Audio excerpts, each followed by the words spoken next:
New at 6, it's a winning play for the St. Louis Battlehawks. The team delivered a truckload of sweatshirts, coats, and other apparel to the United Way today. The items will be given to local children and families as part of the annual 100 Neediest Cases campaign.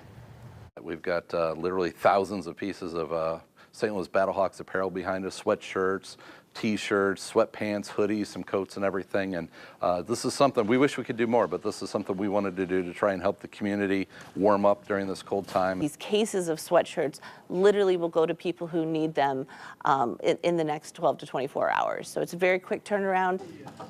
The Battlehawks are just one of many organizations stepping up to help the United Way this holiday season. If you or someone you know needs help, you can call the United Way at 211.